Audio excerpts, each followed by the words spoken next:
नमस्कार, म प्रकाश घिमिरे। कार्यक्रम संकल्पको आजको श्रृङ्खलामा तपाईलाई स्वागत छ। दर्शकवृन्द, स्थानीय अग्रसरतामा आधारित कार्यहरू नै कुनै पनि विपद विरुद्धको लडाईँमा बढी प्रभावकारी हुन्छन्। यो विश्वव्यापी अनुभव नै हो, विपद सम्बन्धी काम गर्दाको अनुभवबाट जन्मिएको। यही भाव र यही सवालमा आधारित रहेर हामीले अहिले प्रदेश र स्थानीय सरकारहरूले कसरी कोरोना सङ्कट विरुद्धको प्रतिकार्यलाई अगाडि बढाइरहेका छन् भन्ने सवाललाई उठान गर्दै आएका छौँ। यसैको निरन्तरताको रूपमा आज हामीले सुदूरपश्चिम प्रदेशलाई जोड्दैछौँ। यस सन्दर्भमा हामी केही रिपोर्ट अनि विभिन्न व्यक्तिहरूसँग गरिएको जुम मार्फत गरिएको कुराकानी र स्टुडियो कुराकानीलाई प्रस्तुत गर्छौँ। तर सबैभन्दा पहिले आजको कार्यक्रम हामी सुरुवात गर्दैछौँ यो संक्षिप्त रिपोर्टबाट। 9वटा जिल्ला र 88वटा स्थानीय सरकार रहेको सुदूरपश्चिम प्रदेशमा कोरोना भाइरस कोभिड-19 को सङ्क्रमण बढ्दै गएको छ।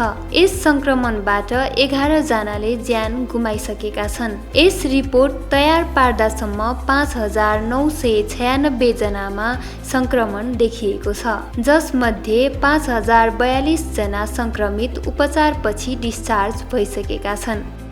भारतको सीमावर्ती क्षेत्रमा पर्ने भएकाले सुदूरपश्चिम प्रदेशलाई सुरुदेखि नै कोरोना सङ्क्रमणको जोखिममा राखिएको थियो। 25.5 लाखभन्दा बढी जनसङ्ख्या भएको यस प्रदेशका करिब 50% नागरिक रोजगारीका लागि भारतका विभिन्न ठाउँमा पुगेका छन्। प्रदेशमा रहेका सबै जिल्लामा गरी जम्मा 100वटा आइसोलेसन स्थान र 310वटा आइसोलेसन बेड तयार छन्। 973वटा क्वारेन्टाइन स्थल भएको यस प्रदेशमा 37,487 क्वारेन्टाइन बेड तयार भइसकेको छ। हाल सुदूरपश्चिम प्रदेशमा 522 जना सङ्क्रमित आइसोलेसनमा उपचाररत छन्। होम आइसोलेसनमा राखेर 139 सङ्क्रमितको उपचार गराइराखिएको छ। कोरोना सङ्क्रमितको उपचारका लागि सेती प्रादेशिक अस्पतालमा 7, महाकालीमा 3 र डडेलधुरा अस्पतालमा 2वटा गरी जम्मा 12वटा भेन्टिलेटर सञ्चालनमा छन्। सेती प्रादेशिक अस्पतालमा 10वटा र महाकाली अस्पतालमा 8वटा आइसियु बेड तयारी अवस्थामा छन्। धनगढी र कञ्चनपुरमा 50-50 शैय्याको कोरोना अस्पताल निर्माण गरिएको छ।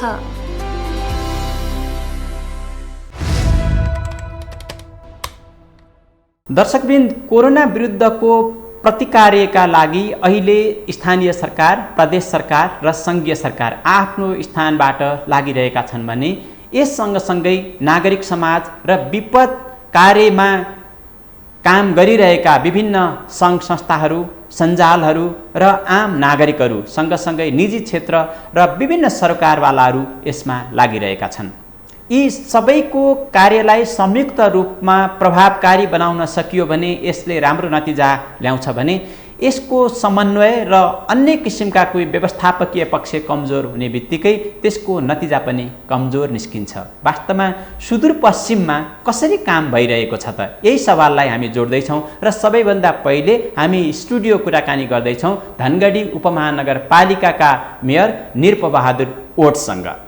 वास्तवमा धनगढी उपमहानगरपालिका अहिले नेपालकै टप सीमाको क्षेत्रमा पर्छ, जो भारतबाट मात्रै योभन्दा 1 महिना अगाडि 7,000 देखि 8,000 पनि प्रत्येक दिन हामीले प्रवेश गराएको अवस्था थियो र त्यसमा हामीले सम्भवतः जे जसरी हुन्छ त्यहाँका सम्पूर्ण सङ्घ संस्थाहरू, उद्योग वाणिज्य सङ्घहरू, त्यहाँको जति पनि सहयोगी सङ्घ संस्थाहरू छन् उहाँहरूको सहयोगले हामी सबै जनप्रतिनिधिहरूको खटाइले र सङ्घीय सरकार र प्रदेश सरकारको पनि त्यसमा सहयोगले गर्दा हामीले व्यवस्थित गरेर अगाडि बढ्न सक्यौँ र त्यसलाई व्यवस्थित गरेर देशभरि जस्तै धनगढी उपमहानगरपालिकामा प्रदेश नम्बर 7 अथवा सुदूरपश्चिमको मात्रै मान्छे नभएर देशभरिको मान्छे आउने नाका रहेछ। त्यो हामीले अहिले बुझ्यौँ।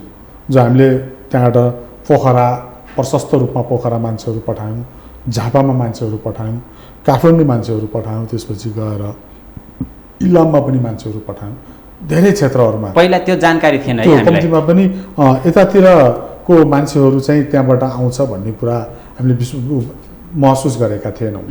अहिले पनि हाम्रो क्वारेन्टाइनमा कवर्ड हलको क्वारेन्टाइनमा बिर्ता मोड कि हेटौडाको अहिले पनि 4-5 जना मान्छेहरू क्वारेन्टाइनमा हुनुहुन्छ। उहाँको कोर्स पुरा गरिसकेपछि हामी उहाँलाई चाहिँ PCR टेस्ट गराएर त्यसको रिजल्ट आइसकेपछि उहाँलाई हामी पठाउने व्यवस्थापन हामी गर्छौँ। र यो चाहिँ भारतीयहरूलाई पनि हामीले 48 दिनसम्म जुन हाम्रो नागरिकहरू नाकामा चाहिँ 48 दिनसम्म राखेकोमा हामीले पनि यहाँ 48 दिनसम्म हामीले राख्यौँ। 50-60 जनालाई क्वारेन्टाइनमा हामीले राख्यौँ। लगभग 10-11 लाख रुपियाँ हामीले उहाँहरूको खानाको पैसा हामीले पेमेन्ट गऱ्यौँ। अनि त्यो किसिमको अवस्थाले हामीले त्यसलाई व्यवस्थित गरेर लगेका थियौँ। तपाईँलाई त्यो सुरुको दिनमा आत्तिनु भएको थियो जसरी मान्छेहरूको फ्लो अत्यधिक हुँदाखेरि? होइन, अब यो त आत्तिने भन्दा पनि हामी त चाइनामै सुरु हुने बेलादेखि नै हामी लगभग आत्तिसकेको अवस्था थियो। किन आत्तिसकेको अवस्था थियो भने हाम्रो अधिकतर नागरिकहरू विदेशमा छन्, त्योभन्दा पनि बढीभन्दा बढी भारतमा छन्। र अब त्यसलाई कसरी व्यवस्थापन गर्ने, के गर्ने, किनभने स्वास्थ्यको हामीसँग त्यो किसिमको संरचनाहरू छैन। प्राविधिक सेक्टरको मान्छेहरू, स्वास्थ्यसँग आबद्धता मान्छेहरू छैनन्। तर चाइना, त्यसपछि इटली, बेलायतहरू जस्तो मतलब अमेरिका, भारतसम्म पनि पुगिसकेको अवस्था थियो। तर हामी त्यहाँ चुक्यौँ भन्ने लाग्छ मलाई। जब भारत लगायत अन्य देशहरूमा चरम सीमामा फैलिसकेपछि हामीले नेपाल त्यसपछि भित्रायौँ। हामीले नेपाल प्रवेश त्यो हाम्रो एउटा कमजोरी, त्यो हाम्रो दूरदर्शिता पुगेन। किनभने त्यो कसको कारणले गर्दा त्यो होइन, यो कस्तो भने यसमा हामी सबै दोषी छौँ। यसको पूर्ण रूपमा दोषी सङ्घीय सरकार। चाइनाबाट चार्टेड गरेर चाहिँ नेपालीहरू ल्याउने। किनभने नेपाली नागरिक हो भने नेपाली नागरिकले पाउनुपर्ने सुविधा पाउनु पर्यो। अनि भारतीय नागरिक एउटा नाकाबाट 7,000 मान्छे प्रवेश गरिरहेछ, उसले खाना पनि पाइरहेको छैन। राज्यले नागरिकमाथिको विभेद गरिरहेछ सिस्टमेटिक रूपमा भन्ने कुराको सन्देश त प्रभावकारी होइन त्यतिखेर? एकदम गऱ्यो नि। जस्तै प्लेनमा चढेर आउनेको लागि व्यवस्थित क्वारेन्टाइनदेखि लिएर सबै कुराहरू, अनि उहाँलाई चाहिँ पैदल हिँडेर जो गरिब विपन्न बिहान बेलुकाको छाक टार्नको लागि इन्डियामा गएर रोजीरोटी गरिरहेछन् तिनीहरूलाई चाहिँ नाकामा अड्काइदियौँ। नाकामा हामी 48 दिन नाकामा अड्काइदियौँ।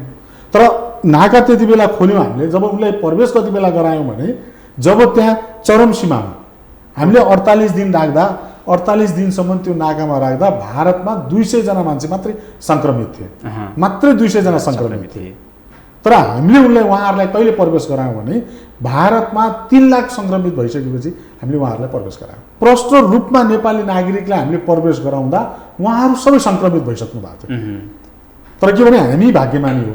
प्रदेश नम्बर 7 मा हामी चाहिँ के मानेमा भाग्यमानी हो भने सबै सङ्क्रमित हुँदा हुँदै पनि तर जुन किसिमको तरिकाले फैलिनु पर्ने हो त्यो फैलेन। जुन गतिमा अर्थात् जुन समूहमा जुन चापमा भारतमा बसेका नेपालीहरू भित्री राख्नु भएको थियो त्यो चाप हेर्दाखेरि अब सुदूरपश्चिममा असाध्यै अप्ठ्यारो स्थिति आउन सक्छ यो कोभिड-19 को भन्ने खालको एउटा आकलन पनि गरिएको थियो सुरुमा है।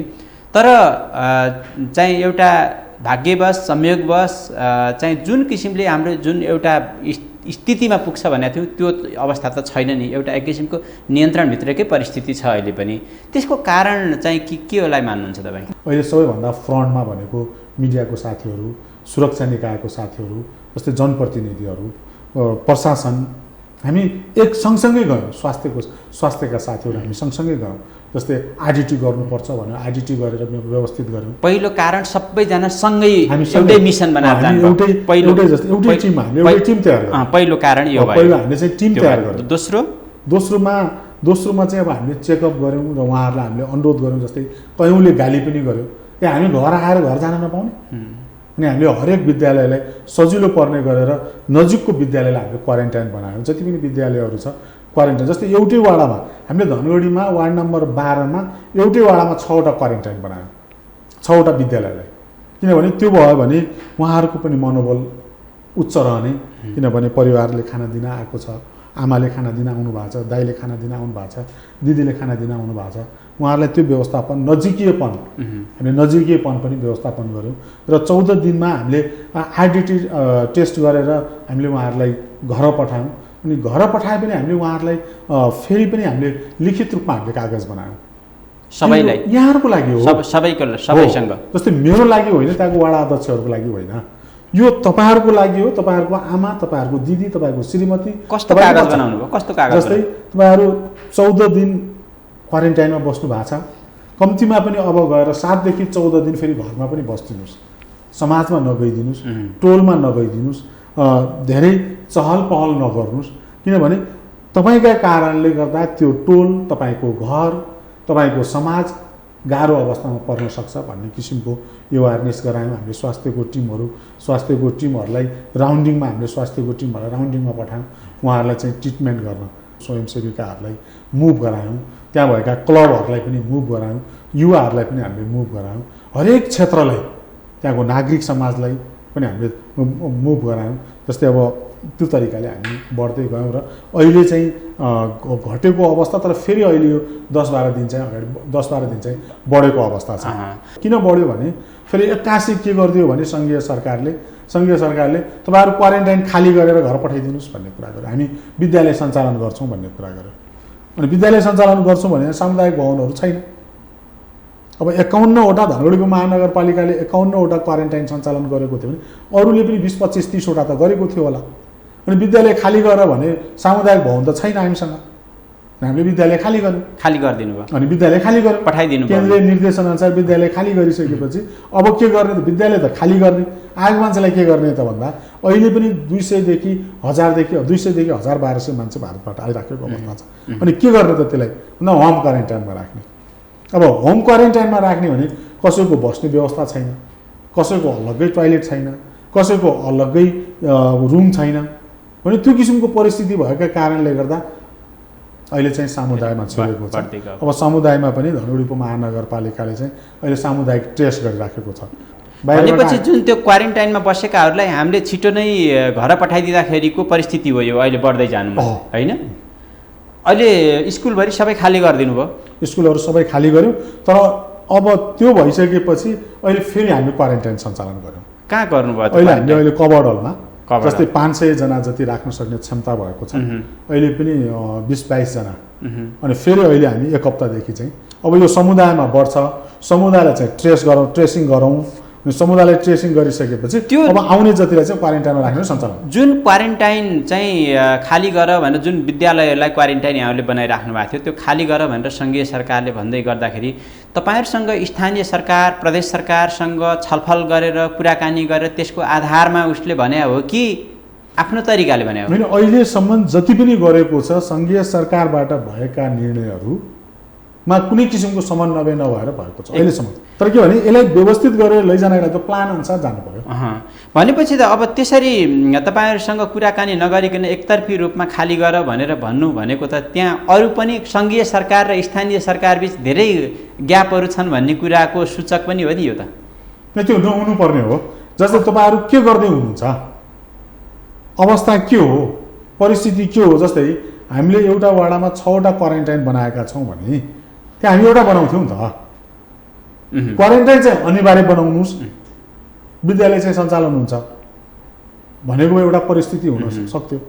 तर के भने अब हामी विद्यालय सञ्चालन गर्छौँ, स्वास्थ्यले नै भनेको छ घर पठाइदिनु, 14 दिन चाहिँ होम क्वारेन्टाइनमा राखेर भइहाल्छ भन्ने कुरा स्वास्थ्य मन्त्रालयले। जस्तै हिजो अस्ति पनि एउटा प्रेस विज्ञप्ति आएको छ, 14 दिनसम्म राख्यो भने PCR टेस्ट नगराउनु। त्यो ठिक हो त? त्यो त अब त्यो ठिक हो कि होइन भन्ने कुरा चाहिँ स्वास्थ्यले बुझ्दिनु होइन। तपाईँ जनप्रतिनिधि जनतासँग जोडेर काम गर्ने त तपाईँहरू जनप्रतिनिधि हो नि। छोडिदिनु, स्वास्थ्यको कुरा गरिरहेको छैन मैले, त्यहाँ चाहिँ मेडिकल साइन्सको कुरा गरिरहेको छैन। तर तपाईँ जनतासँग बसेर काम गर्ने जनप्रतिनिधिहरूको लागि त्यो ठिक हो? त्यो हुनै सक्दैन नि ठिक। पोजिटिभ मान्छेलाई समाजमा पसाएर अनि त्यो सबैलाई पोजिटिभ बनाउने यो बेठिक निर्णय किन गरिरहेछौँ हामीले? हो त्यही त। अब यो बारेमा त त्यही मैले आफूले पनि बुझ्न नसकिराखेको अवस्था म त के भने यसको खिलाफमै हो। जस्तै मैले सुरुदेखि यो WHO ले गरिराखेको कुरामा पनि म खिलाफमै हो। किनभने जुन जे मन लाग्यो त्यो किसिमको होइन, राष्ट्रिय अन्तर्राष्ट्रिय रूपमा को फिल्डमा छ। जस्तै कुनै 77वटा जिल्लालाई निर्देशन दिने सङ्घीय सरकारले दिने त्यो अधिकार छ। तर त्यो 77वटा जिल्लामध्ये कम्तीमा 30वटा जिल्लाको सुझाव लियो कि लिएन? अनि 753वटा स्थानीय सरकार छ। 753वटा स्थानीय सरकार मध्ये कम्तीमा पनि नगरपालिका सङ्घ छ नि त, गाउँपालिका सङ्घ छ, समन्वय समितिको सङ्घ छ, त्यो राज्यसँग छ नि त, संयन्त्र छ नि त्यो राज्यसँग। तर के भने अहिले बस्ने जति हतारमा हुने अनि त्यसलाई यो गर्ने भनेपछि गर्ने भनेर हिँडिदिने अनि तपाईँले WHO को कुरा गर्नुभयो, के गरिरहेछ WHO ले? हो त्यही मैले भने जस्तै हो के त वास्तविकता होइन, जुन किसिमको तरिकाको वास्तविकता के हो, नेपालका लागि के अवस्था हो, नेपालकोमा पनि 77 जिल्लाको अवस्था के हो र अन्तर्राष्ट्रिय लेभलको अवस्था पनि के हो भन्ने कुरा फ्याक्ट आउनु पर्यो। त्यो नबुझिकन सोलो डोलो रूपमा बोलिदियो। सोलो डोलो नेपालको अवस्था यो, अर्कोको अवस्था यो हो। त्यसले के गर्यो? मान्छेहरूमा डर त्रास? यो त्रास अहिले त्रसित भन्यो, मान्छेहरू त्रसित अवस्थामा छौँ। तपाईँहरूसँग आवश्यक मात्रामा क्वारेन्टाइनहरू छ? अहिले हामी आवश्यकता मात्रामा क्वारेन्टाइन भन्दा पनि हामीलाई चाहेको जति क्वारेन्टाइन छ होइन। जस्तै अहिले हामी 500 त हामी तुरुन्तै पनि व्यवस्थापन गर्न सक्छौँ र 1000, 1500, 2000 भए पनि हामी त्यहाँ व्यवस्थापन गर्न सक्छौँ। यो PCR टेस्टको लागि स्वास्थ्य पूर्वाधार कस्तो छ? होइन अब यसमा PCR त अब अहिले मसिनहरू पनि बढाएको छ। अब केही दिन अगाडि चाहिँ गाह्रो थियो, मसिनहरू बढेको छ, मसिनहरू बढ्यो, केमिकलहरू छैन। तर हामीले करोडौँ अरबौँ रुपियाँ खर्च गऱ्यौँ भन्दैछौँ। जस्तै म भन्दैछु करोडौँ खर्च गरेको छु धनगढी महानगरपालिकाले, राज्यले अरबौँ रुपियाँ खर्च गरेको छ, प्रदेशले करोडौँ रुपियाँ खर्च गरेको छ। तर हामीले के भने त्यसलाई सदुपयोग गरेर सञ्चालन गऱ्यौँ कि गरेन भन्ने विषय हो। अब मूल दोषी भनेको त के भनेपछि पहिलो दोषी तिनटै दोषी हो भन्नु। पहिलो दोषी चाहिँ त सङ्घीय सरकार भयो, किनभने हाम्रो गार्जियन हो। अनि त्यसपछिको गएर ल सङ्घीय सरकारले गर्न नसके त प्रदेशले गर्नु पर्थ्यो, त्यो त प्रदेशले गर्नु पर्थ्यो नि त। अनि प्रदेशले पनि गर्न सकेन भनेपछि त अनि मैले त मेरो 19वटा, जस्तै मेरो 19वटा वडा छ भने मैले त्यो 19वटा वडालाई व्यवस्थित गर्नु पऱ्यो नि त। त्यसपछि मेरो जिम्मेदारी आयो। तपाईँले आफूले मैले चाहिँ यो सुधार गर्न सक्थेँ भन्ने केही पाटो खड्किएको छ कि छैन तपाईँको पाटोबाट? होइन, मैले त सकिरहेको छु। त्यस्तो खड्किएको उपमहानगरपालिकाले सकिरहेको छ। होइन? किन सकिराखेको छ भने धनगढी उपमहानगरपालिकाले दिनको 8000 मान्छे प्रवेश गर्दा पनि देशभरिमा पठाउने वातावरण मिलायो। तर हामीले कोभिडबाट बचाउँदै गर्दा भोकले मान्छे मार्ने हो कि? जुन किसिमको रेसियोमा कोभिड-19 मा मान्छे मरिराखेको छ त्यसको 1000 गुणा मान्छे सुसाइड गरेर मर्दैछ। आजसम्मको मितिमा मात्र मलाई लाग्छ 2016-17 जना पुगिसक्यो चैत 11 देखि। र जो देशमा टिभी मात्र लागेको मान्छेहरू दिनको 22 देखि 44 जनाको रेसियोमा मान्छे मरिरहेको छ देशभरिमा। तर हामी कोभिडमा के भने दिनको 2 देखि 4 जना मान्छे मरिरहेको छ। तर हामी के गरिराखेका छौँ भने 100% भन्दा पनि 200% फोकस हामी कोरोनामा गरिरहेको छौँ। अब त्यो गर्नु हुँदैन भन्ने मान्यता हो मेरो मान्यता के हो भने अब चाहिँ फिल्डमा जानुपर्छ, आफै जनता सुरक्षित रहनुपर्छ। सेनिटाइजर हामीले पनि किन्ने, सेनिटाइजर सरकारले पनि किन्ने, सेनिटाइजर प्रदेशले पनि किन्ने, अनि मास्क सङ्घीय सरकारले पनि किन्ने, अनि प्रदेश सरकारले पनि किन्ने, स्थानीय सरकारले पनि किन्ने, अनि PPP तिनटै सरकारले किन्ने भनेपछि त भएन नि त। त्यो किन यस्तो भइरहेछ? हो त्यो त्यही मैले। अनि तपाईँहरूको त फेरि समन्वय पनि भइरहेछ भन्नुहुन्छ, बैठक बस्छ भन्नुहुन्छ, महिनाको एकपल्ट चाहिँ मुख्यमन्त्रीको संयोजकत्वमा चाहिँ एउटा संयन्त्र छ त्यहाँ बैठक बस्छ भन्नुहुन्छ। किन भइरहेछ? के हुन्छ त बैठकमा? बैठकमा यी कुराहरू उठ्छन्, यसलाई व्यवस्थित गर्नुपर्छ, यसलाई व्यवस्थित गर्नुपर्छ भन्ने कुरा उठ्छन्, तर कार्यान्वयनमा हुँदैन। किन कार्यान्वयन भएन? त्यही त बुझिराखेको यो अहिलेको अन्योलता भनेकै त्यही हो त। राज्य त जनताको आधारभूत हरेक नैसर्गिक अधिकारलाई जस्तोसुकै सङ्कटमा पनि संरक्षण गर्न सक्ने हुनु पर्यो। सबै क्षेत्र किन एउटै 4 जना मान्छे बचाउनलाई राज्य हामी लागिराखेका छौँ, तर हामी के भने दिनको 100 जना मान्छे मर्ने ठाउँमा हामी लागेका छैनौँ। अब त्यो गर्नु हुँदैन भनेपछि त्यहाँ ग्याप छ भने तपाईँलाई पनि फिल भयो। एकदम फिल मात्र होइन कि कसरी जाने त? अब यसमा के भने सबैभन्दा पहिलो कुरा भनेको अबको विकल्प भनेको कृषिमा मान्छेलाई डाइभर्ट गर्नु पर्यो। अब गरिबी विपन्नता जो चाहिँ अघि पछि पनि एउटा बिहान बेलुका काम गरेर मात्रै एउटा चाहिँ बिहान बेलुकीको छाक टार्न सक्थे ती नागरिकहरूको कुरा गरौँ, तिनीहरू त अहिले छुटिरहेछन् नि होइन? अहिले त 79% छुट्यो नि। तपाईँको उपमहानगरपालिकाले कसरी जोड्दैछ कि छोडिरहेछ? तपाईँहरूले पनि छोडिदिइराख्नु? छोडेको छ अहिलेसम्म, छोडिराख्नु छ। छोडिदिने यस्तै अब नै त्यही त त्यही मैले अब त्यसलाई यो सबैलाई सेक्युर गर्नका लागि अब हामीले हिजोको गतिविधिलाई ब्रेक गरेर अब सञ्चालन गर्नु पर्यो। जस्तै सञ्चालन स्वास्थ्यको क्षेत्रमा, कृषिको क्षेत्रमा उहाँहरूले के काम गरिराख्नु भएको छ त्यो क्षेत्रमा चाहिँ हामीले अगाडि बढ्नु पर्यो। अहिलेकै जनशक्ति अहिलेकै स्रोत साधनबाट जान सकिन्छ होइन? यसलाई व्यवस्थित गरेर लैजाने हो भने त जान सकिन्छ। जस्तै अहिले हामी 4 जनामा चाहिँ देशभरि निषेधाज्ञा गरेर हिँडिराखेका छौँ। अनि निषेधाज्ञा चाहिँ गलत छ, यो आवश्यकै छैन। अब तर तपाईँहरूले नै निषेधाज्ञा जारी गर्नुभयो। हामीले खोल्यौँ अहिले। जस्तै मैले अघि भने हामीले 10 दिनका लागि चाहिँ हामीले तीज र चाडपर्वलाई मध्यनजर राखेर अहिले हामी सेनिटाइजर बाहेक केही बोलिराखेका छैनौँ। हामीसँग उत्पादन भएको साबुन प्रयोग गरौँ भनौँ न त। साबुन प्रयोग गर्दा त सेनिटाइजरमा लगाउनु पर्ने। ल 90 रुपियाँमा आउने 100 ml को 90 रुपियाँमा आउने सेनिटाइजर साबुन त 10 रुपियाँमा पनि पाउँछ नि त। त्यो त 9 जनाले प्रयोग गर्न पायो नि त। हामी अहिलेसम्म जो यो 8 महिनासम्म हामी तीनवटै सरकार बिना प्लानिङमा हिँड्यौँ। बिना प्लानिङमा जति पनि अहिले हामी हिँडिराखेका छौँ अर्काले भनेका भरमा हिँड्दैछौँ। यदि हामी अहिलेकै पाराले अगाडि बढ्यौँ भने भोलिको स्थिति कस्तो हुन्छ? भोलि त अब मान्छेलाई खानुपर्ने परिस्थिति आउँछ। हामी अहिले जुन अवस्थामा गइरहेका छौँ नि, जुन अवस्थामा हामी जाँदैछौँ त्यो मान्छेलाई खाने अवस्था आउँछ। अब तपाईँले प्लान भएन, नीति भएन भनेर भनिराख्नु भएको छ। अब कस्तो खालको प्लान बनाउनु पर्यो? त्यही त, जस्तै अहिलेको कोभिड सम्बन्धीको विषयमा हामीसँग स्वास्थ्य विज्ञहरू छन् नि त। घरभित्र बसेकोलाई के काम गराउने हो त? ल लकडाउनमा त राख्ने, उसलाई के काम गराउने? उसलाई काम दिनु पऱ्यो नि त। भयो उसले धेरै काम गर्न सक्थ्यो नि त। त्यो त स्थानीय सरकारले गरे भएको नि त। त्यो त स्थानीय सरकारले गर्नका लागि पनि त त्यो एउटा किसिमको ऊ त बन्नु पऱ्यो नि त। आधार बन्नु पऱ्यो, नीतिगत आधार बन्नु पऱ्यो, चिजहरू दिनु पऱ्यो, ती चिजहरू आउनु पऱ्यो। अनि त्यसपछि गएर प्लानिङका रूपमा अब के भने केन्द्रीय सरकारले बाटो बन्ने कुरा, अर्को बन्ने कुरा बनाउँदै गरौँला। अब के भने काम दिनु पऱ्यो, हामीलाई जनतालाई काम दिनु पऱ्यो नि त।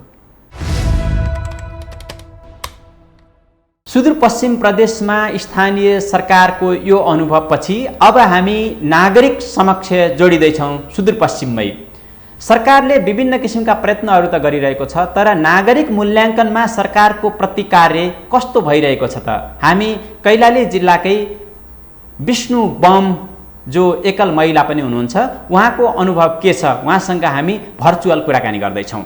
अहिले चाहिँ अप्ठ्यारो नाजुकै छ सर स्थिति धनगढीको, किनकि प्रतिदिन कोरोनाको पेसेन्टहरू बढिराख्नु भएको छ। गाह्रो छ अहिले चाहिँ। सरकारले गरेका कामहरूले नागरिकहरूको अप्ठ्यारोलाई चाहिँ छुन सकेको जस्तो महसुस भएको छ कि छैन कि? छैन सर, सरकारले गरेको अनुसार केही भएको छैन। स्थानीय सरकार, प्रदेश सरकारहरूले केही गरिरहेको छैनन् नागरिकहरूका लागि?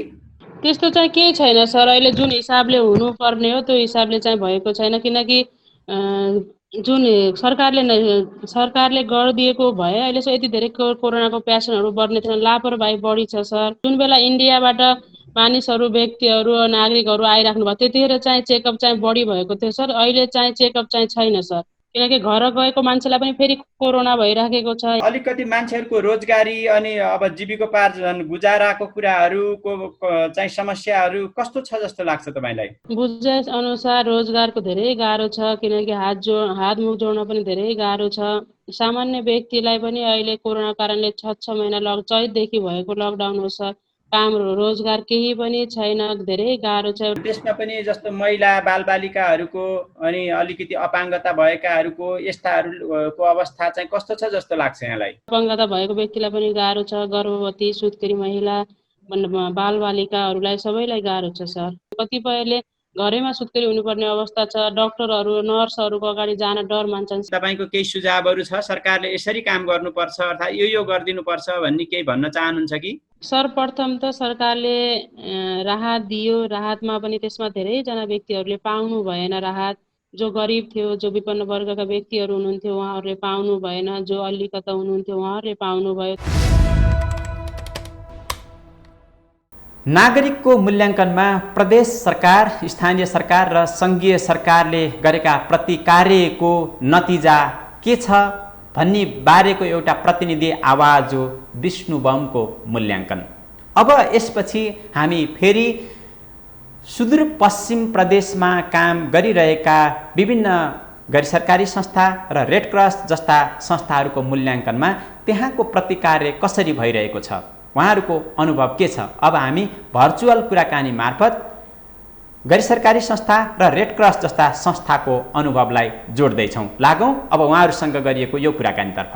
यहाँले चाहिँ कैलाली जिल्ला सँगसँगै होल सुदूरपश्चिमलाई कोभिड-19 को जुन प्रतिकार्य हामीले स्थानीय तह, प्रदेश सरकार, त्यसपछि आएर अब नागरिक समाज, रेड क्रस जस्ता चाहिँ एउटा चाहिँ त्यो ह्युमेनिटेरियन अर्गनाइजेसन्सहरूको एउटा कलेक्टिभ एउटा फाइटिङ र एफोर्ट्स पनि छ, त्यसलाई प्रतिकार्यलाई यहाँले कसरी हेर्नु भएको छ? वास्तवमा जब यो चाइनामा फर्स्ट देखियो। त्यसपछि हामीसँग केही समय पनि थियो र त्यति बेला हामीले पूर्व तयारीका विषयमा संस्थागत रूपमा कुरा गर्दैछौँ। हामीले गर्नुपर्ने कुराहरू पनि हामीले चाहँदै पनि गर्न नसकेको कुराहरू छ। किन भन्दाखेरि हामी नेपाल रेड क्रस सोसाइटी विपदमा त काम गऱ्यौँ, तर अब यस्तो खालको विपदमा गर्ने मेकानिजम पनि थिएन, त्यो किसिमको प्रिपरेसन पनि थिएन, त्यो किसिमको चाहिँ हामीसँग एक्सपर्ट ह्युमन रिसोर्सेसहरू पनि थिएन। तर पनि नेपाल रेड क्रस सोसाइटीले जस्तो सुदूरपश्चिमकै कुरा गर्ने हो भने हामीले हाम्रो जुनियर सर्कलहरू मार्फत, शिक्षक नायहरू मार्फत विभिन्न खालका चाहिँ तपाईँको लिफलेटहरू जो चाहिँ WHO ले नेपाल सरकारले जो तयार गरेको थियो त्यसलाई आधार मानेर हामीले विभिन्न चाहिँ भाषाहरूमा, यहाँको लोकल भाषाहरूमा समेत हामीले चाहिँ पम्फलेटिङ पर्चाहरू चाहिँ गर्ने गऱ्यौँ भने जब अलिकति यसको चाहिँ स्वरूप नेपालभित्र पनि छिर्दैछ भन्ने खालका कुराहरू चाहिँ आइसकेपछि हामीले चाहिँ विशेष गरी इलेक्ट्रोनिक मिडियाहरूलाई जस्तो यहीँको पनि लोकल्ली हामीले 6वटा रेडियो स्टेसनहरूबाट तपाईँको चाहिँ यहाँको टेलिभिजनहरूबाट पनि हामीले सूचित गर्ने कामहरू गऱ्यौँ। हामीले गरेका कामहरू जुन कलेक्टिभ एफोर्ट्सहरू छन् त्यसलाई समग्रतामा चाहिँ र समष्टिमा यहाँले कसरी हेर्नुहुन्छ? अब विज्ञानको जननी भनेर भएका चिनिने मुलुकहरूमा पनि यो त्रासबाट मुक्ति त्यहाँका जनताहरूले पाइ नसकेको अवस्थामा साँच्चीकै भन्नुहुन्छ भने हामी यो देशको नागरिक पनि हो, हाम्रो हेल्थ सिस्टम साँच्चीकै भन्नुहुन्छ भने साह्रै विक नै छ भनेर हामी भन्नलाई हिचकिचाउनु हुँदैन। र त्यति हुँदाहुँदै पनि जसरी हाम्रो आनी बानीका कारणहरूले हामी युरोपियन मुलुकभन्दा अझै केही चाहिँ सुरक्षित छौँ कि भन्ने देखिन्छ। तर यति हुँदाहुँदै पनि केही कुरा गर्न सक्ने सम्भावना थियो। यहाँले जुन प्रश्न गर्नुभएको छ, जस्तो मैले यहाँसँग चाहिँ कुरा गर्दै गर्दा 11 गतेदेखि चैत्रको 11 गतेदेखि लकडाउन सुरु भयो, त्योभन्दा पछाडिका दिनमा हाम्रो केही एउटा फर्मल इन्फर्मल मिटिङहरू टेलिफोनिक रूपमा चाहिँ भयो। हुँदाखेरि मैले पनि त्यति बेला के निवेदन गरेका थिएँ भने सम्बन्धित निकायहरूलाई हाम्रो जस्तो अब हेल्थ सिस्टम विक भएको ठाउँमा कम्तीमा चाहिँ अहिले अब ट्रिटमेन्ट यसको नभइसकेको अवस्थामा यसको विधि भनेको सुरक्षा नै हो। आजको दिनमा WHO ले पनि त्यही कुरा भनेको छ, नेपाल सरकारले पनि त्यही भनेको छ। त्यसैले चाहिँ यसको ट्रिटमेन्टको कुरा भन्दा पनि सेक्युरिटीको कुरा, सुरक्षाको कुरालाई चाहिँ हामीले महत्त्व दिनुपर्छ। हाम्रो जुन अहिले क्वारेन्टाइनको कुरा हामीले अवधारणा ल्याएका छौँ, भोलि चाहिँ थाहा छैन त्यसैले आइसोलेसन बेडहरूलाई डेभलप गरेर जानुपर्ने परिस्थिति पनि हुनसक्छ। त्यसैले अहिले क्वारेन्टाइन बनाउँदा त्यो कुरालाई पनि ध्यान दिउँ भनेको कुराहरू थियो। वास्तवमा त्यो गर्न पाएको भए अझै बेटर हुन्थ्यो जस्तो लाग्छ।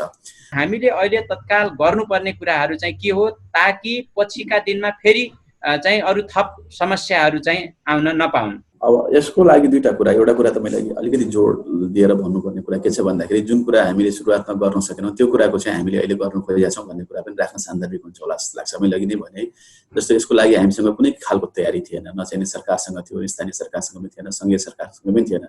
अहिले हामीले कलेक्सन स्वाब कलेक्सनलाई बढाउने, सङ्ख्या बढाउने, टेस्टिङ सङ्ख्या बढाउने भन्ने रहँदा पनि मैले हेरिरहेको छु अत्र तत्र चाहिँ अव्यवस्थित किसिमले चाहिँ हामीले चाहिँ त्यो भिडहरू बनाएर गरिरहेको छौँ। त्यसैले यसलाई पनि व्यवस्थापन गर्नुपर्छ भनेर जस्तो स्वाब कलेक्सन सेन्टरहरू हामीले जस्तो नेपाल रेड क्रस सोसाइटीले आफै नै इनिसिएसनमा पनि जर्मन एम्बेसीहरूको सहयोगमा या अन्य निकायहरूको सहयोगमा हामीले काम गरिरहेछौँ। त्यस्तै फिमेलहरूको ठुलो समस्या थियो यहाँ चाहिँ महिलाहरूको, यहाँहरूले सुन्नुभयो होला कैलाली लम्की चुहा नगरपालिका अन्तर्गतको एउटा चाहिँ तपाईँको चाहिँ के अरे क्वारेन्टिनमा एउटा महिला बलात्कृत भइने कुरा तपाईँहरूको मिडियाहरूमा पनि आइसकेको कुरा हो। त्यसपछि हामीले वुमेन होल्डिङ सेन्टर अलग्गै बनाउनु पर्छ। नेपाल रेड क्रस सोसाइटी पनि त्यसमा इन्भल्भ हो, विशेष गरी नगरपालिकाहरू, यहाँका UN एजेन्सीहरू, UNDPहरू मिलेर हामीले त्यो पनि स्टार्ट गऱ्यौँ। भन्दाखेरि यो चाहिँ हामीले तयारी गरेका थिएनौँ, किन भन्दाखेरि यो कुराको त हामीलाई जानकारी थिएन। त्यसो भए हुनाले हामीले यी कुरामा पनि अब गर्नुपर्छ भनेर अहिले हामीले यस्ता खालका कुराहरू गरिरहेछौँ। त्यसकारण हाम्रो जुन हेल्थ सिस्टम छ त्यसलाई पनि अलिकति अपग्रेड गरेर लैजानुपर्छ। भेन्टिलेटरहरू थिएन, त्यहाँ भेन्टिलेटरहरू कुरा गर्दैछौँ। तपाईँको यो स्वाब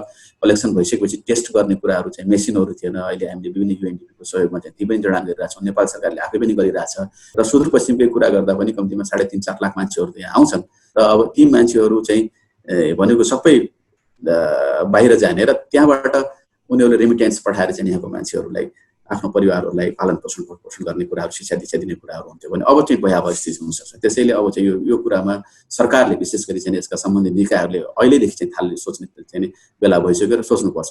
अब यो काम गर्दाखेरि विभिन्न खालका संस्थाहरू छन्। अब सरकारहरू चाहिँ खास अब 3 तहका सरकारहरू भए, सँगसँगै चाहिँ अब यो ह्युम्यानिटेरियन सेक्टरमा काम गर्ने संस्थाहरू पनि छन्।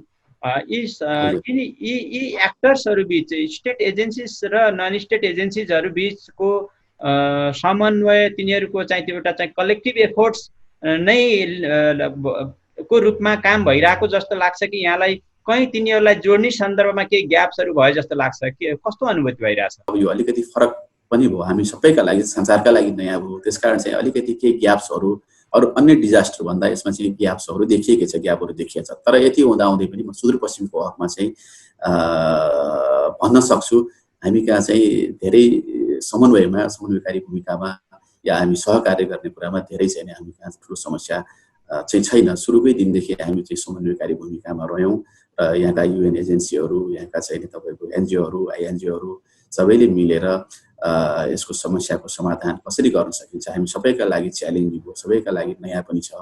र अहिले संसारै आर्थिक एउटा मन्दी भएको बेलामा धेरै रिसोर्सेसहरू पनि छैन, एउटा UN एजेन्सीहरूसँग या तपाईँको चाहिँ INGOहरूसँग NGOहरूसँग पनि नभएको अवस्थामा कहाँबाट सुरुवात गर्ने भन्ने अन्यलको अवस्था चाहिँ हुँदाहुँदै पनि हामीले जहाँबाट सुरुवात गर्न सकिन्छ, जहाँबाट जे कुराको सपोर्ट गर्न सकिन्छ त्यहाँबाट अभ्यास गरौँ भनेर हामीले सुरुवात गऱ्यौँ र त्यो चाहिँ प्र्याक्टिस सुदूरपश्चिमका लागि चाहिँ राम्रै पनि भएको छ। सुदूरपश्चिमको एउटा समस्या भनेको जुन लकडाउन लगत्तै भारतबाट धेरै नेपालीहरू चाहिँ आउनुभयो र अहिले फेरि अब नेपालीहरू चाहिँ इन्डियातिर फर्कने क्रम पनि सुरु भयो भनेर पनि मिडियाहरूमा आइरहेको छ। सरकारले कोरोना सङ्कट विरुद्धको प्रतिकार्यमा लागिरहेको हुनाले जनताका कोरोनाको जोखिममा नरहेका जनता चाहिँ सरकारले बिर्सिरहेको अवस्था छ भन्न मिल्छ।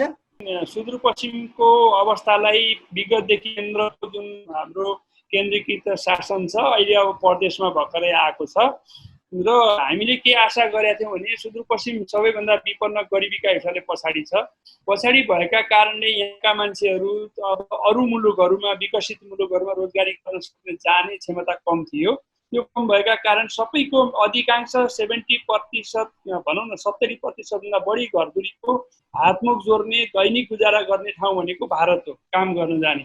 त्यसैले यहाँका मान्छेहरू डिपेन्ड भारतमा छन् र ती भारतमा रहेका आप्रवासी कामदारहरूको सवालमा नेपाल सरकारले हेरिनुपर्छ, यसलाई सम्बोधन गरिनुपर्छ भनेर हामी 2012देखि चाहिँ अभियान चलाइरहेका छौँ केही सामाजिक संस्थाहरू र भारतमुखी आप्रवासनलाई नेपाल सरकारको यो नियोग मानवाधिकार आयोगले पनि यसलाई सम्बोधन गर्नुपर्छ भन्ने सरकारलाई निर्देशन दिएको अवस्था हो र त्यसलाई चाहिँ सरकारले यसलाई चाहिँ गम्भीरताका रूपमा प्रदेश सरकारले केन्द्र सरकारले लिन सकेका छैन। यो सवाल चाहिँ ओझेलमा परेको सवाल हो र अहिले चाहिँ कोरोनाले के देखाइदियो सुदूरपश्चिममा भारतमुखी आप्रवासनलाई चाहिँ हामी व्यवस्थित गर्नुपर्ने रहेछ, तथ्याङ्क राख्नुपर्ने रहेछ, कल्याण कोष बनाउनु पर्ने रहेछ अनि हामीले स्वरोजगार र उत्पादन रोजगारीका कार्यहरू गर्नुपर्ने रहेछ। कोरोनाको सङ्कट विरुद्धको प्रतिकार्यलाई हामी अगाडि बढाउँदैछौँ भनेर मान्छेका चाहिँ दैनिकीसँग जोडिएका सवालहरूलाई शान्ति राख्न त सकिँदैन होला नि, होइन? सुरुमा लकडाउन भएको बेला पनि हामीले यसमा अनुरोध गऱ्यौँ कि भारतबाट आएका कामदारहरू इन्डियाको बोर्डरमा एकदमै चाहिँ अस्तव्यस्त रूपमा थुनिएको अवस्था छ भनेर हामीले ज्ञापन पनि दियौँ। नागरिक समाजको तर्फबाट सिडिओ साहबलाई ज्ञापन दिएर के भन्यो भन्दा उहाँलाई तुरुन्तै उद्धार गरिनु ल्याउनु पर्यो, सीमामा चेक जाँच गरेर घर पठाउने व्यवस्था मिलाउनु पर्छ भन्यो। पछि चाहिँ हामीले त्यो बस सेनिटाइज गर्ने, त्यसका सुरक्षा सावधानी अपनाएर पठाउनुपर्छ भन्ने अनुरोध गरेका थियौँ। पछि त्यो चाहिँ सरकारले खोल्यो, तर ढिलो खोल्यो के। सुनवाई चाहिँ अलिक चाँडो हुनुपर्छ। यसमा चाहिँ सरकारले चाहिँ सरोकारवालाको राय सल्लाह छलफल, किनभने सरकार आफै मात्र पूर्ण हुँदैन, त्यसमा जनता त्यसका स्टेक होल्डर राखेर पूर्ण हुने हो। तर उहाँहरूको सबैको राय सल्लाह अनुसार गर्नु पर्थ्यो, त्यो गर्न नसकेका कारण नेपालीहरूले दुःख पाए। अब मुख्य चुनौती चाहिँ के देख्नुहुन्छ यहाँले अगाडि हामी जाँदै गर्दाखेरिका मुख्य चुनौतीहरू चाहिँ के हुन् अबका सुदूरपश्चिमका? अबको सुदूरपश्चिमको मुख्य चुनौती भनेको किनभने मान्छेहरू काम जबलेस भएर अथवा नोकरी छोडेर विदेशबाट घर फर्किएका छन्। अब गाउँमा अहिले रोजगारीको सम्भावना छैन, उत्पादनको हिसाबले पनि बाहिर मार्केटिङ गर्न सक्ने स्थिति छैन। त्यसैले रोजगारी सकेका कारणले खाद्य सङ्कटको समस्या हो र खाद्य सङ्कटमा अब जबलेस भइसकेपछि लोन हुन्छ, मान्छेसँग ऋण हुन्छ, विभिन्न समस्या हुन्छन्। त्यसले अब मानसिक तनाव हुने, अब यो आत्महत्याका घटनाहरू बढ्ने, अब विभिन्न खालका हिंसाहरू बढ्ने सम्भावना छ। यो खाद्य सङ्कट र रोजगारीको सङ्कटलाई चाहिँ हामीले चुनौतीको रूपमा लिनुपर्छ र यसलाई अवसरको रूपमा लिएर हामीलाई यसलाई सरकारले अहिले चाहिँ केही गर्न सक्यौँ भने नेपालीहरू आत्मनिर्भर हुने गरिकन हामीले काम गर्ने थलोमा चाहिँ जानुपर्छ। उद्यमशीलताको कमी छ नेपालीहरू हामीहरूमा, त्यो उद्यमशीलता बढाउनुपर्छ। त्यसका लागि काम अगाडि बढाउनु पर्छ। स्थानीय सरकार, विभिन्न सरकारवाला र नागरिकहरूसँग गरिएको कुराकानी र उहाँहरूले व्यक्त गरेका दृष्टिकोण र भनाइहरूबाट यो स्पष्ट हुन्छ कि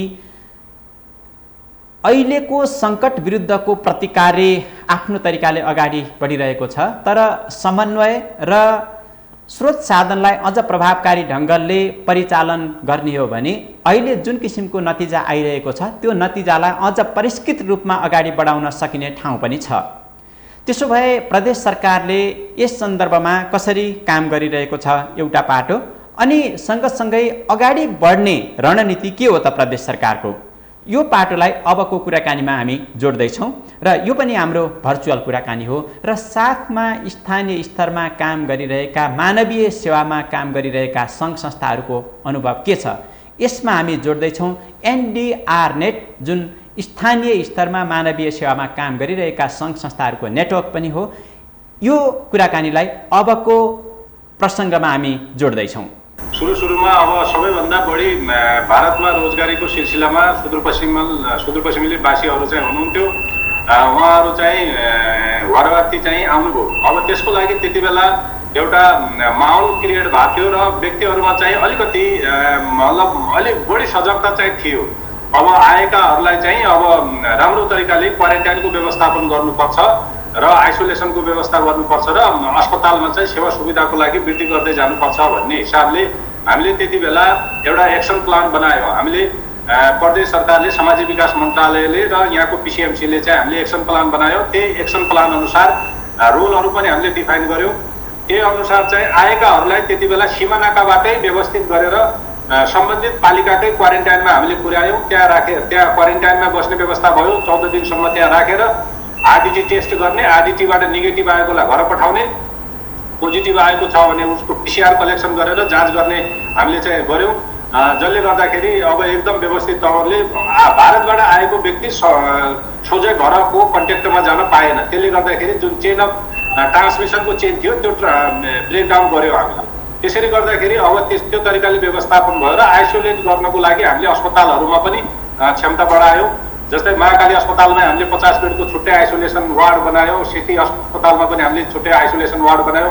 प्रत्येक अस्पतालहरूमा हाम्रा जो छन् जिल्ला अस्पताल, प्राथमिक स्वास्थ्य केन्द्र लगायत सबैले हामीले चाहिँ आइसोलेसन वार्डहरू स्थापना गरायौँ। जिल्ला चाहिँ केसहरू होल्डिङ गर्न राखेर स्थानीय स्तरमा चाहिँ उपचारको व्यवस्था गरायौँ र जुन चाहिने सामग्रीहरू चाहिँ थिएन केही प्रदेश सरकारले किन्यो, केही चाहिँ सङ्घीय सरकारबाट पनि हामीलाई चाहिँ पर्याप्त मात्रामा प्राप्त भए त्यसलाई हामीले डिस्ट्रिब्युसन गरेर चाहिँ सेवालाई चाहिँ हामीले सुचारू गऱ्यौँ। पहिलो चरणमा मान्छे एकदम संवेदनशील थिए, सचेत थिए र पछिल्लो चरणमा अलिकति व्यक्तिहरूको पनि लापरवाही र यो सचेतना यो केही पनि होइन भन्ने मानसिकता अलिकति भनौँ न लापरवाही बढेको जस्तो हामीलाई पनि फिलिङ भएको चाहिँ छ। तर पछिल्लो समयमा चाहिँ कोअर्डिनेसन पनि फितलो हुँदै गयो, राम्ररी चाहिँ त्यति संयोजन पनि प्रभावकारी हुन सकेन। अब कति समयसम्म घरभित्र बसिराख्ने, किनभने बिहान बेलुकाको छाक त टार्नु पर्यो भन्ने लगाएका यी तीनटा डाइमेन्सन चाहिँ जोडेँ मैले हेर्दाखेरि, अर्थात् अरूबाट आउने गरेका इन्डिपेन्डेन्ट भोइसहरूमा पनि। तपाईँ के भन्नुहुन्छ यसमा? छोटकरीमा यसको जवाफ दिनुहोस् त। वास्तविक केही कुरा चाहिँ हजुरको चाहिँ कुरा सत्य हो। अब कोअर्डिनेसन सुरुमा चाहिँ कोअर्डिनेसन एकदम प्रभावकारी रूपमा लाग्यो। पछिल्लो चाहिँ अब व्यवस्थापनको कुरामा मैले भने अब नेपाल सरकारकै निर्णय चाहिँ दुविधायुक्त भयो। न त अहिलेसम्म विद्यालय सञ्चालन हुन सके, अब त्यति बेला क्वारेन्टाइन नबनाऊ भन्ने कुरा चाहिँ ले गर्दाखेरि अलिकति तालमेल चाहिँ तीनटै तहको सरकारहरूमा चाहिँ अलिकति त्यहाँनिर कोअर्डिनेसनको पाटोमा चाहिँ अलिकति कमजोरी भएकै हो जस्तो लाग्छ। के कारणले संयोजन चाहिँ कमजोर भयो? अब त पहिलो कुरा त नेपाल सरकारले जुन निर्णय गर्नुभयो वैकल्पिक उपाय नखोजिकन चाहिँ उहाँहरूले चाहिँ एकैचोटि विद्यालयबाट क्वारेन्टाइन हटाउने, क्वारेन्टाइन नराख, विद्यालयमा मात्र होइन विद्यालयको वरिपरिमा क्वारेन्टाइनै नराख भनेर उहाँले नेपाल सरकारले निर्णय नै गर्नुभयो। त्यो प्रदेश सरकारसँग कुनै कन्सल्ट गरिएन? त्यो निर्णयहरू गर्दा प्रदेश सरकारसँग कुनै कन्सल्ट गरिएन? कुनै कन्सल्ट भएन स्थानीय सरकारसित। यसको विकल्प के छ त? विकल्प खोजेर त्यो निर्णय गर्नुपर्ने, विकल्प नखोजिकन चाहिँ त्यही स्वास्थ्य मन्त्रालय र शिक्षा मन्त्रालयको बिचमा कोअर्डिनेसन भएन होइन। उहाँहरूले चाहिँ अब एक आपसमै कोअर्डिनेसन नगरेर अब स्वास्थ्य मन्त्रालयले भन्छ क्वारेन्टाइन र आइसोलेसन बनाऊ, अब शिक्षा मन्त्रालयले भन्छ नबनाऊ। अब त्यो भएर अलिकति चाहिँ यो निर्णयले गर्दाखेरि अन्यलताको स्थिति चाहिँ सिर्जना। हामीसँग दिनेश चन्द्र जोशी हुनुहुन्छ, उहाँ एनडीआरनेट का चाहिँ संयोजक हुनुहुन्छ। जुन प्रदेश र स्थानीय तहले चाहिँ खास गरी अब फ्रन्ट लाइनमा लड्ने भनेको स्थानीय तह हो, त्यसपछि त्योसँग प्रत्यक्ष रूपमा जोडिएर डे टु डे रूपमा अर्थात् नजिकी रूपमा चाहिँ सघाउने, सहयोग गर्ने, सहजीकरण गरिदिने, अप्ठ्यारोहरूलाई सहजीकरण गरिदिने प्रदेश सरकार पनि हो।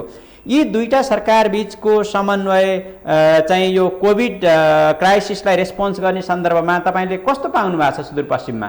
हाम्रो अब्जर्भेसनहरू चाहिँ हेर्दाखेरि चाहिँ के छ भने सुरुका दिनहरूमा चाहिँ सचेतना सँगसँगै चाहिँ यो एकदम छिटो ऱ्यापिडली चाहिँ इन्फर्मेसन डिसिमिनेसनका लागि चाहिँ हाम्रो सम्पूर्ण मिडियाहरूदेखि लिएर सबैबाट चाहिँ त्यो कामहरू चाहिँ अगाडि बढ्यो।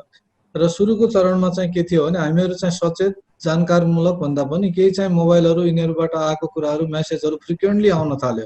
बिस्तारै बिस्तारै चाहिँ मान्छेहरूमा सुरुको चरणमा अलिक डर पनि बढी भएको कारणले सुरुमा संयमित बढी थिए र बिस्तारै बिस्तारै चाहिँ तपाईँको घरमा बस्दै जाँदाखेरि कतिको चाहिँ अब खाद्यान्न हात जोड्नु पर्ने नै अवस्थाहरू अप्ठ्यारो थियो होला, कतिको चाहिँ बस्दाखेरि बोर फिल गर्नुभयो होला। किनभने हाम्रो घरैमा पनि टाइम पास गर्ने अथवा चाहिँ केही कामहरू हामीहरूले कस्तो छ भने बाहिर जाने मान्छे बाहिरतिरै बढी व्यस्त, घरमा बस्ने घरमै पनि व्यस्त क्या। आफैलाई पनि तपाईँको चाहिँ अनुकूलित गर्न चाहिँ अलिकति समय लागेको भएर चाहिँ केही दिन पछाडितिर चाहिँ मान्छेहरू संयमितता अलिकति चाहिँ कम भएको चाहिँ देखिन्छ। स्थानीय सरकार र प्रदेश सरकार बीचको संयोजन चाहिँ कति प्रभावकारी छ या अर्थात् चाहिँ कति कमजोर छ? कमजोरी पक्ष के देख्नुहुन्छ, सबल पक्षहरू के देख्नुहुन्छ समन्वयमा?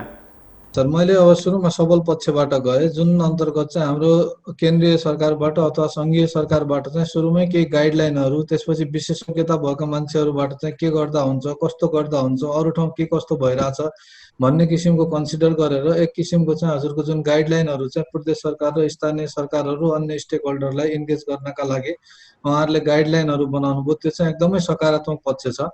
र त्यसै गरेर तपाईँको चाहिँ कोभिड को हामीले हल्ला प्लस बाहिरतिर चाहिँ केही मान्छे प्रभावित र मान्छेहरूको चाहिँ अब यो डेथ रेट बढ्दै गएपछि जिल्ला सङ्कट व्यवस्थापन केन्द्र भनेर चाहिँ जिल्लाहरूमा, प्रदेशहरूमा र केन्द्रमा चाहिँ जुन त्यो संरचनाहरू बनाइयो त्यो पनि एक हिसाबले चाहिँ सकारात्मक पाटोहरू रहेको छ। नेपाल सरकारकै चाहिँ यता आन्तरिक गृह मन्त्रालयहरू र यतातिर चाहिँ जिल्ला विपद व्यवस्थापन के अरे जिल्ला प्रशासन अन्तर्गत चाहिँ विपद व्यवस्थापन समितिहरू, त्यसैका चाहिँ आकस्मिक चाहिँ कार्य सञ्चालन केन्द्रहरू यिनीहरू थिए।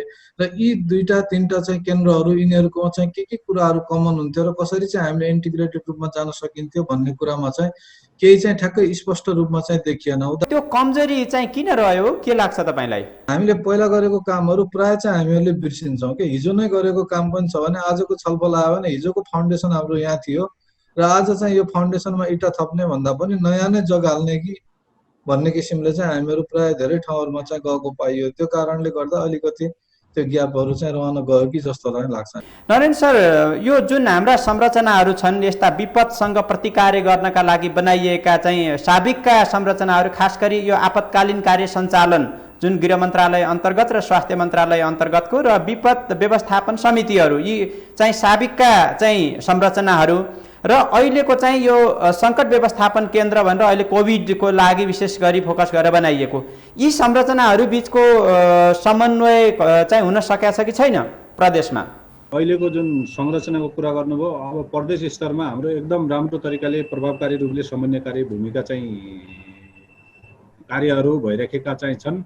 अब यसको संरचनागतमा हेर्ने हो भने स्वास्थ्य मन्त्रालयमा एचइओसी छ, हेल्थ इमर्जेन्सी अपरेसन सेन्टर भने हाम्रो प्रदेशमा पनि पिएचइओसी सेन्टर छ, जुन चाहिँ दिपायलमा चाहिँ छ। त्यहाँ चाहिँ कर्मचारी हुन्छन्, 24 घण्टा त्यहाँ चाहिँ हुन्छन्, तथ्याङ्कहरूलाई अपडेट गर्ने, स्वास्थ्य सम्बन्धीको जानकारी लिने, यो सूचनाहरू डिसिमिनेसन गर्ने यो काम चाहिँ उहाँहरूले चाहिँ गरिराख्नुहुन्छ। पिएचई सेन्टर हुन्छ स्वास्थ्यको चाहिँ अलग। अब त्यस्तै गरेर अब यहाँ हाम्रो आन्तरिक मामिला मन्त्रीज्यू जो हुनुहुन्छ त्यहाँ पनि विपदको चाहिँ समिति विपद व्यवस्थापनको भयो। कोभिडको लागि भनेर मुख्यमन्त्रीज्यूको संयोजकत्वमा चाहिँ कमिटी चाहिँ छ, पिसिएमसी भनिन्छ यसलाई। त्यसले चाहिँ अब संयोजन गर्ने काम मन्त्रीज्यूहरू प्लस स्थानीय तहको प्रमुख, हाम्रो धनगढी उपमहानगरपालिकाको प्रमुखज्यू त्यसको सदस्य पनि हुनुहुन्छ, सुरक्षा निकायका प्रमुखहरू हुनुहुन्छ, हाम्रो समाज विकास मन्त्रालय स्वास्थ्य निर्देशकज्यूहरू सहितको एउटा त्यहाँ चाहिँ टिम छ। उहाँहरूले चाहिँ यहाँको गर्नुपर्ने नीतिगतका कुराहरूलाई उहाँहरूले चाहिँ डिलिङ गर्नुहुन्छ। त्यसपछि गएर हाम्रै गृहमन्त्री हाम्रो आन्तरिक मामिला मन्त्रीज्यूको उसमा यो कोभिडको कोष जुन खडा गरिएको चाहिँ छ त्यो कोषको सञ्चालन व्यवस्थापन सम्बन्धी आन्तरिक मामिला मन्त्रीज्यूको अध्यक्षता संयोजकतामा चाहिँ कमिटी चाहिँ छ। त्यसले चाहिँ कोषको रकम परिचालन गर्ने निर्णय गर्ने कुराहरू उहाँले गर्नुहुन्छ। त्यसपछि गएर जिल्ला स्तरमा चाहिँ जिल्लाको सिडिओ साहबलाई चाहिँ यो अब नेपाल सरकारले नै अधिकार प्रत्यार्जन गरेको चाहिँ छ यो सर्वरोग अनुसार चाहिँ, र उहाँलाई नै त्यहाँको चाहिँ संयोजकको भूमिका दिएको चाहिँ छ। त्यसमा सुरक्षा लगायत स्वास्थ्यका निकायहरूका चाहिँ बसेर चाहिँ कमिटी चाहिँ छ। केही डिसिजन गर्नु पर्यो भने उहाँहरूले चाहिँ गर्नुहुन्छ। यो जुन हाम्रो संयन्त्र छ संयन्त्रमा चाहिँ हाम्रो चाहिँ राम्रो चाहिँ कोअर्डिनेसन छलफल चाहिँ भइरहेको हुन्छ। अब कसरी अगाडि बढ्ने यहाँहरूको अबको रणनीति चाहिँ के हो प्रदेश सरकारको? अबको स्ट्रेटेजीमा विशेष गरेर जुन 3 तहको सरकार छ 3 तहको सरकारको भूमिका अनुसार अब हामीले प्रष्ट रूपमा आफ्नो भूमिका निर्वाह गर्नुपर्छ भन्ने हो। स्थानीय तहले कन्ट्याक्ट ट्रेसिङको कार्यलाई तदुरुकताका साथ अगाडि बढाउनु पर्छ, नम्बर 1। दोस्रो कुरा क्वारेन्टाइनलाई अलिकति संस्थागत गर्नुपर्छ।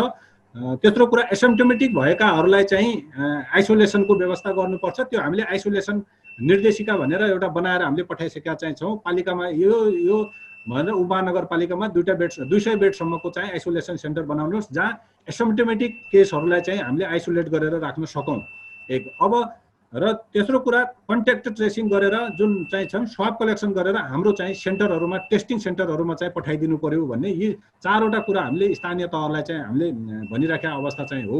र अब प्रदेश सरकारको ध्यान आकर्षण यो उपचारतिर बढी फोकस हुन्छौँ हामी।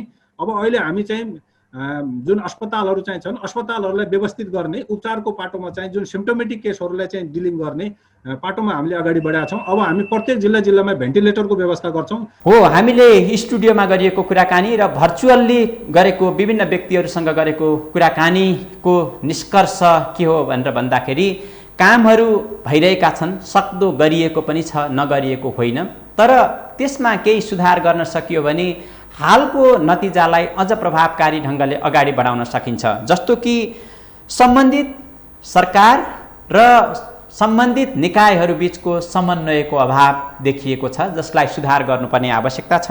अर्को कुरा पर्याप्त स्वास्थ्य पूर्वाधार मात्रैको कुरा रहेन कि न्यूनतम स्वास्थ्य पूर्वाधारको पनि अभाव छ अनि न्यूनतम जनशक्तिको पनि अभाव छ। यसले गर्दा अर्को समस्या भइरहेको छ प्रतिकार्यमा।